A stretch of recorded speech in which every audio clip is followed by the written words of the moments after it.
Hello, wonderful. It is Sarah, and I am here with Debra Roberts. I want to ask you a question. Have you ever thought, oh, I just wish someone would tell me what to say? I need to have this difficult conversation. I need to manage this conflict. I need to move forward. I don't know what to say, and I don't know what I'm supposed to do. And that is what Debra Roberts helps people with. She's the author of The Relationship Protocol, and she helps people both personally and helps businesses know what to say in revolving conflict. How are you, Debra? I'm great. How are you today, Sarah?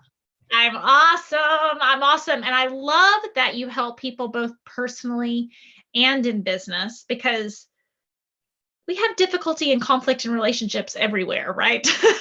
And it is so important for the 40 hours at least we spend at work and however many hours we spend at home to having peace and healthy relationships everywhere. Absolutely. And if you think about it, we're human beings and we go wherever we are. So whether we're in a personal interaction or a work-related interaction, if we don't deal with conflict well, if something triggers us, it's going to trigger us in both environments. So knowing the basics, which is what I teach, the fundamentals of how to build trust and how to initiate conversations. And of course, the old how do you resolve conflicts, which is everybody's favorite topic. Those kinds of things, they're pretty similar with tweaks, but pretty similar at the core of how to handle everything. Well, and something that you mentioned before is how often people want to avoid these conversations. And if you're avoiding the pink elephant in the room at work or avoiding it at home, wherever, it just builds, right? It does. Avoidance is something that the avoider tends to think that nobody notices because it's an omission of something.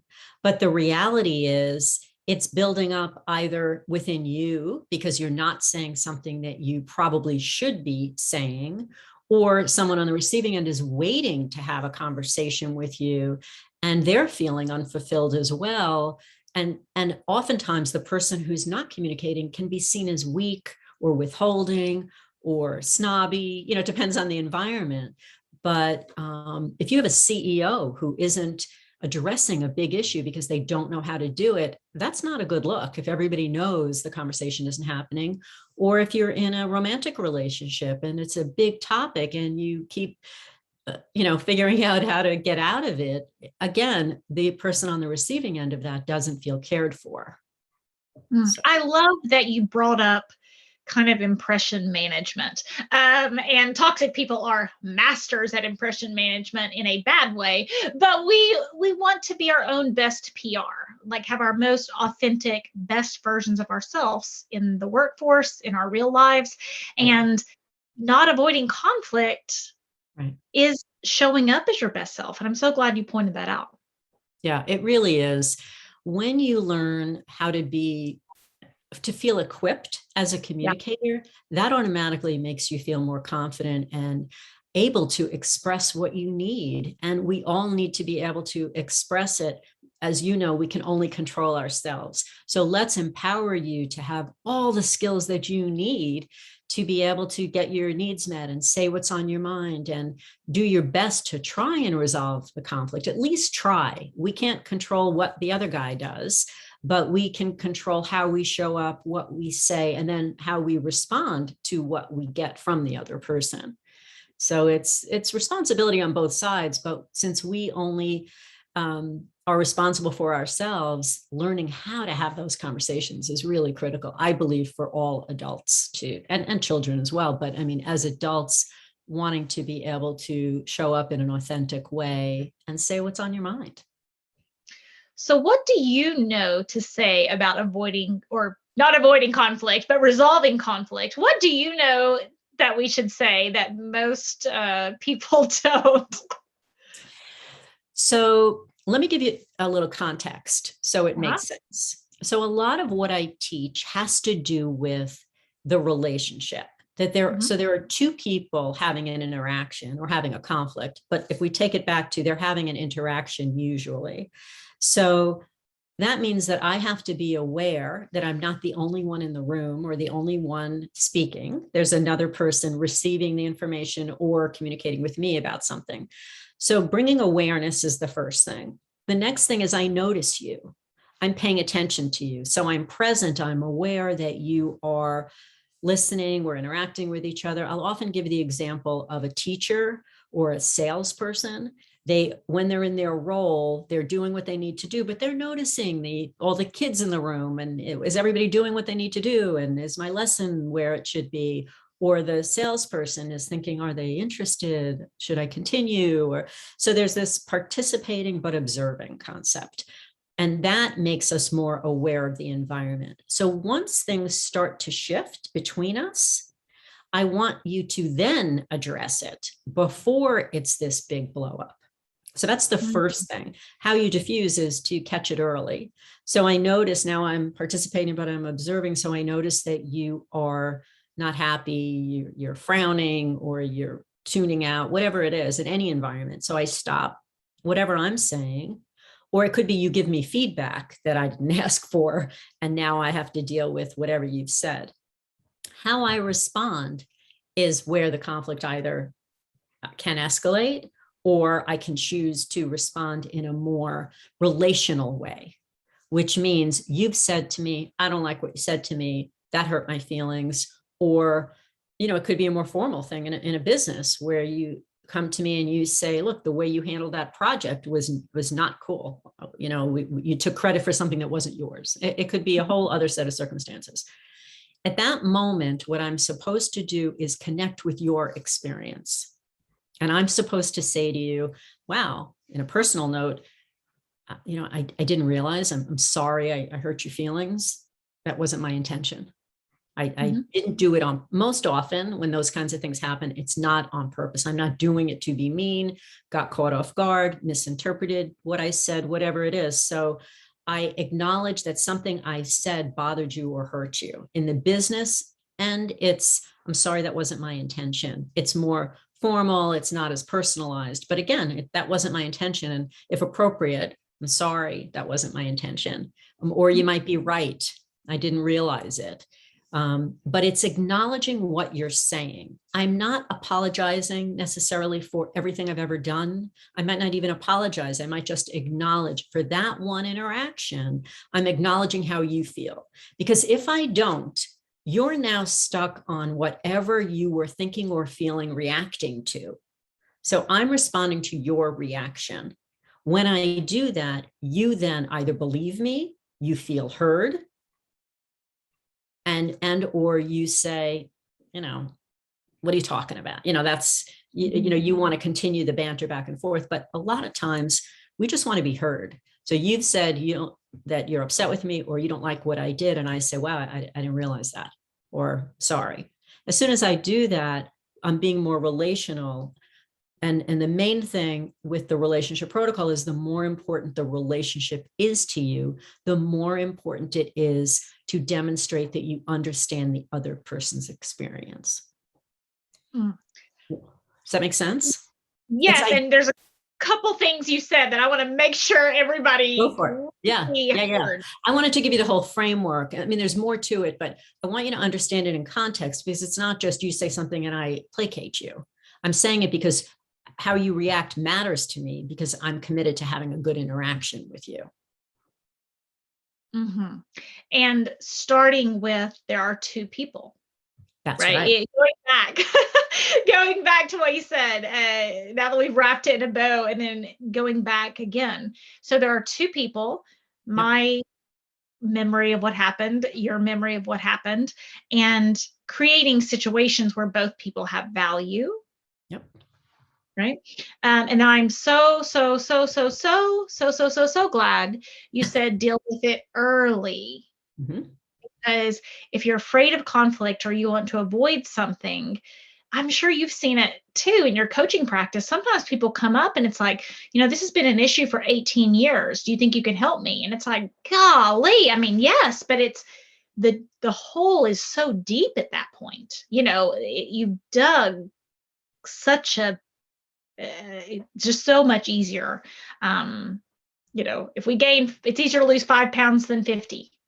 It's easier to lose 50 than 150, whatever it is, just dealing with it early before it gets snowballs into something out of control.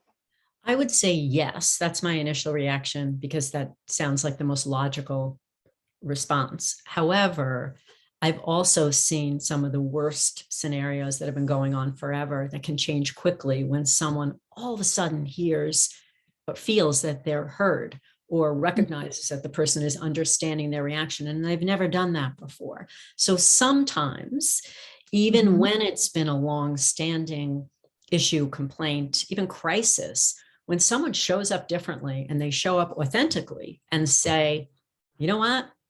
I finally heard what you meant, or I recognize that your reaction is valid. That wasn't my intention. I didn't realize it. I know I've gotten defensive. I apologize. I own my part. The key is to take ownership and accountability for what's going on. And perhaps part of what was driving the conflict was maybe neither one of us was leaning in to take ownership and accountability. But when we do that, that's when a shift can happen. So I want to encourage your listeners and your followers to recognize that even in those ones where they didn't catch it, that's the opportunity to stay consistent and go right for I get it. I know I'm going to own my part. I would love for you to own yours too, but I won't ask you to. I'll just at least take my piece of it. Absolutely. Getting it early in general is the best. But if not, show up differently and show up in a way that says, I'm bringing new knowledge to the table that shows you that I can change or I have new awareness kind of thing. Does that make sense? Yeah. So I have an odd question for you. Sure.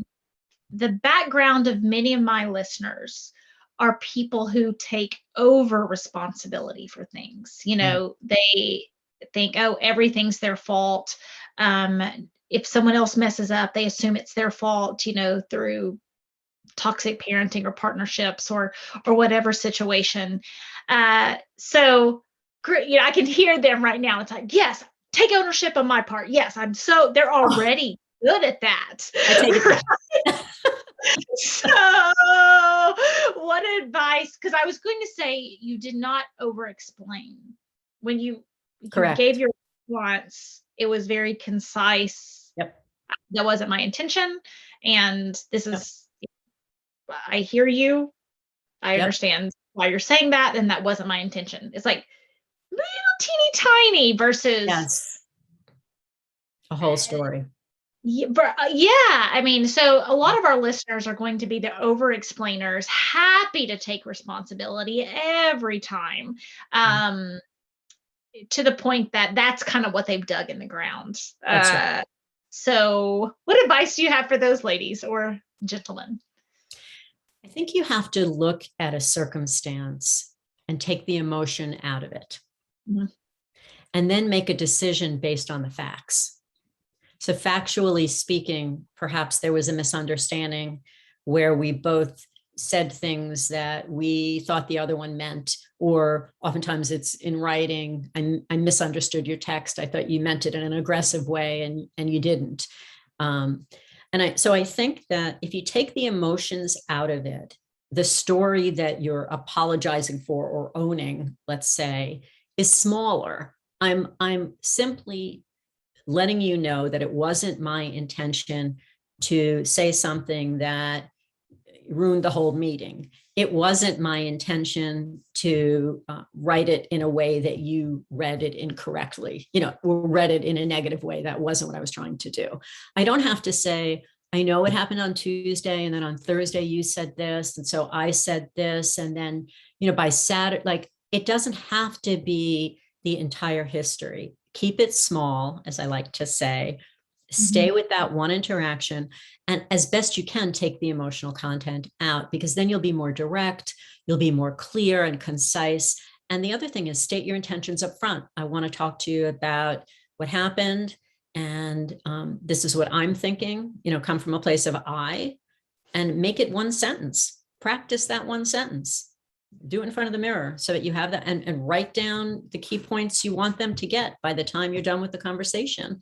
And that's the most helpful that you could do for yourself and for the other person. Don't engage in the emotional stuff. If they start with the emotional piece and it gets elevated, stop the action and say, you know what, let's see if we can both remain calm. I'm trying to explain something here.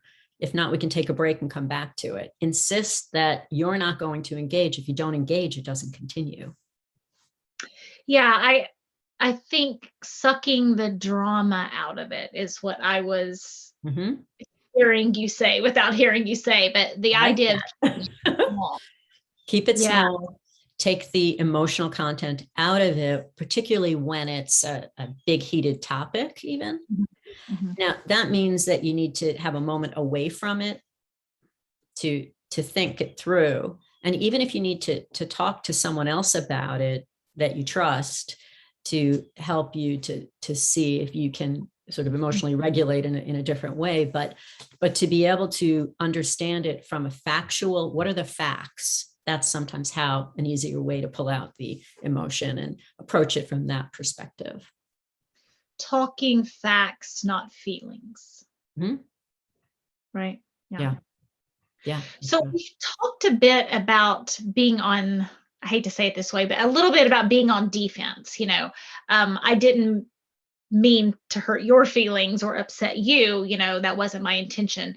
But what about going on, I hate to say it this way, but a little bit going on offense, having the self-integrity to address it early and say, I don't feel okay about what happened on Tuesday or whatnot. Give us some insight into what to say when you're the person who you felt like was wronged.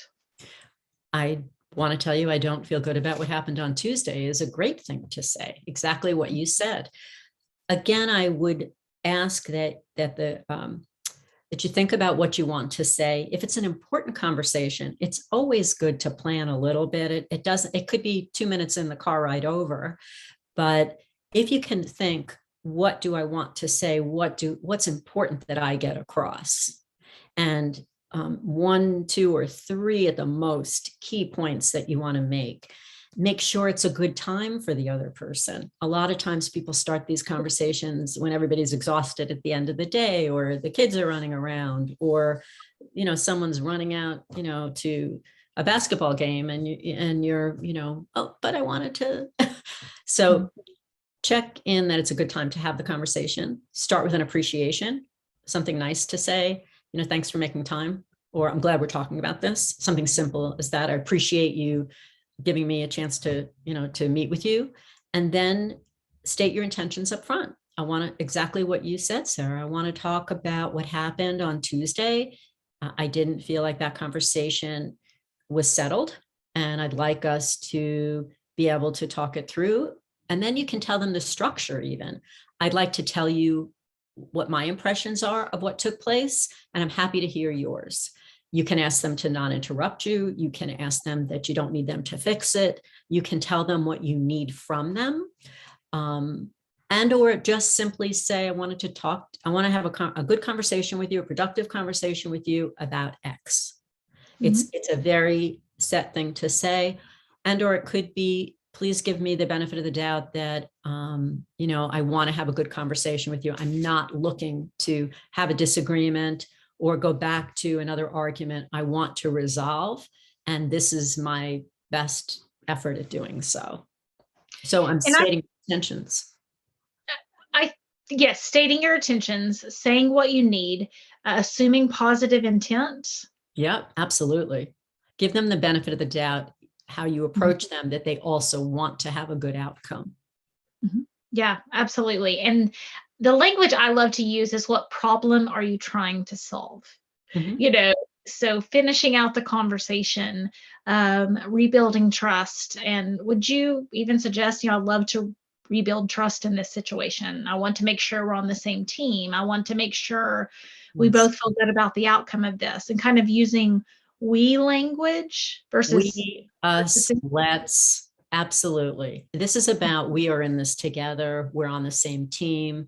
I'm big into sports analogies, but it's all about, we are in this together, and we would like to both have a good outcome, either because we are in a relationship, we work together, or we are having the interaction and I am committed to a good interaction with you. You could be my neighbor. It doesn't matter who I'm having the conversation with. I approach you by giving you the benefit of the doubt that you also want the same outcome. And you may not, but by approaching you that way, I'm more open. I'm more open, and you stay on topic a bit better. As I'm sure you've seen, sometimes we see conversations go awry because, well, I wouldn't have done that on Tuesday if you hadn't. That's right. It really gets way off topic very quickly. Yes, that's actually, I call that like a one-up or a me too. When we do, there are a few different common reasons why misunderstandings continue, and that's a big one.